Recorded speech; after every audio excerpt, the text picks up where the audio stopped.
institutions, we don't do new very well. I think human beings, we're kind of like creatures of habit. In case in point, let's see the story that I think illustrates a little bit. Coca-Cola is pervasive in the South, where I come from. So pervasive is it that we tend to drink Coca-Cola for breakfast. And it's not uncommon in the South to say, well, what kind of Cokes do you have on hand? And in answering the question, your host or the waitress will say, oh, we have Pepsi, we got Dr. Pepper, we got 7-Up, and we have some Coca-Cola too. Because you see in the South, Coke is the generic equivalent of a soft drink. That's because in the South, Coke was the first. And that was where it was born. And it began back in 1886 in Atlanta, Georgia. And it was the pharmacist who developed the formula that created this distinctive taste that could be sold in soda fountains. And that was, as I said, well over 100 years ago. Dr. Pemberton's partner, a man by the name of Frank Robinson, credited with naming the product and also giving it that distinctive curly script that still brands the bottles and cans to this day. Well, Coke's roots in the South go even farther. Pemberton sold off portions of his business, and a person by the name of Asa Candler bought a portion of it and expanded the brand to soda fountains even beyond the Atlanta, Georgia area. And it was in Vicksburg, Mississippi, of all places, another pharmacist by the name of Joseph Beatenmark wanted to expand the brand beyond his store. So he installed some bottling machinery in the back of his store, and he became the first bottler of Coca-Cola. Not long after that, 3 businessmen in Chattanooga, Tennessee, brought the exclusive bottling rights to the new drink. From that point on, Coke began to expand to what we know as a worldwide brand. But it was in 1985, on the verge of its centennial, that Coke did the unthinkable. They changed the flavor. Some of you may remember they changed the flavor. And this new flavor was the first change in a 100-year-old recipe. It was sweeter and lighter, and people hated it. And they called this new flavor, that was actually the name of it, the new flavor was called New Coke. New Coke. And again, that was part of the name. And it was pretty much of a disaster. People didn't want anything new in Coca-Cola. Well, very quickly, the old recipe was brought back and rebranded as Coca-Cola Classic, and it's fighting sale. So that forced eventually New Coke just kind of faded away. So yes, we are so much human beings, so much creatures, particularly when we're associated with religion, when we're associated with institutions. We don't do new very well. But today, Jesus is all about trying to get us to live into a new way, to get us to do what he calls a new thing. Jesus says, I give you a new commandment, that you love one another as I have loved you. And as a religion and as institutions, we have to remember that Jesus is all about changing a religion, even trying to change a culture.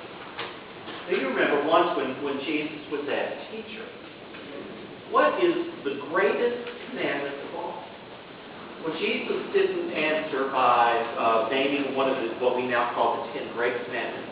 Jesus didn't answer the question by naming one of the 640-some laws that sprung up out of the 10 Commandments.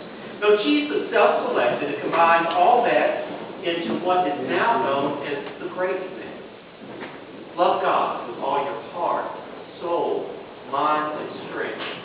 Love your neighbor and love yourself. And now, he says, I give you a new commandment, that you love one another as I have loved you, in the same way that I have loved you. This is the simplest, clearest, hardest commandment of all. It's so hard that will it be to live this way that Jesus does in fact call it new. Love, of course, it's not a new concept. Love, of course, is central to the Jewish way, which, of course, is the religion of Jesus. Now, newness isn't a matter of never hearing such words as this before, but it is the way that love is to be lived now that becomes something new. Jesus says, love one another in the same manner and in the same fashion that I have loved you. In other words, give yourself to one another completely, totally, and without reservation. And as Jesus has done, even sacrificially. Because love is all about the other person. And it is the way that reveals God to us. It is easy. And it is hard. And it is worth it if we are to change the world. Remember, Jesus is all about change. I do think that sometimes professing Christians should cringe at the way that we have treated each other. Not just those out there, but the way that we've treated each other. We've turned the gospel sometimes into a weapon. We've turned the gospel into a weapon of our own various cultures and traditions. We have hit each other over the head with the gospel. We have, in various eras, we've burned each other at the stake over the gospel. That's because when Jesus says, love one another, we have so tightly defined what one another means as to be only those who think like us and only those who act like us. And what Jesus is saying is that it is time to change, to do something new. Jesus himself says so. Oh, but we hate change. It's not just this era. We all hate change. Peter himself heard these words and now he has to decide how to bring these words to life. At least that's how Peter tries to explain the vision that he had. You heard that story that Craig read in the first lesson. Peter's being criticized with hanging out with those that aren't Jewish. He's criticized with hanging out with those who think, act, believe in a different way. So he tries to tell the others. He says, I was over in Joppa, and I was praying, and I had a vision. Peter's being criticized for hanging out with those. And he tells the others, my vision is that God is changing all the rules. God's changing all the rules, and we better get ready. We really are to be about something new. We really are to be about something different.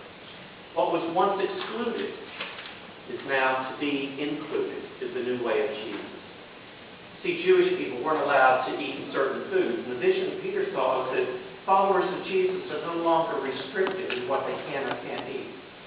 Jews weren't supposed to associate with certain people, Gentiles or non-Jews, sinners, as they were often called. Well, the followers of Jesus are allowed to embrace one and all. In fact, we must include one and all. This is the new commandment. Think with me for a minute. Much has changed in St. Peter's over the last year, hasn't it? Circumstances have forced us to look at each other in a new way. We know where we've been. We know what we once were, and we know that we can never be that way again. To be able to live through tragedy and change, and to somehow be better, that, my brothers and sisters, is a gift from God. For the disciples to lose Jesus to the cross, and then to meet him again in resurrection, that, my friends, is a gift from God. In the last year, we have learned that we don't have to fear change. We have also learned that we don't have to fear one another either. For in Jesus, we learn that we can love one another. Indeed, all of us. That's what we are called to do. We have been called to a celebration of life. That is what we are all about as a resurrection people. A celebration of life in which we love one another. So, yes, a generation ago, New Coke, it just simply disappeared. Well, letting something new in Jesus simply disappear is not an option for this community of faith. We have a commandment. We have a new commandment.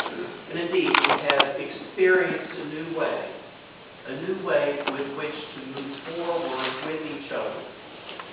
The way of Jesus is the way of God, and the way of God is the way of love. And it has been said that God's love is the water we drink. God's love is the air that we breathe. God's love is the light that we see. This is how we live with each other now and from this day forward. In God's name. Amen.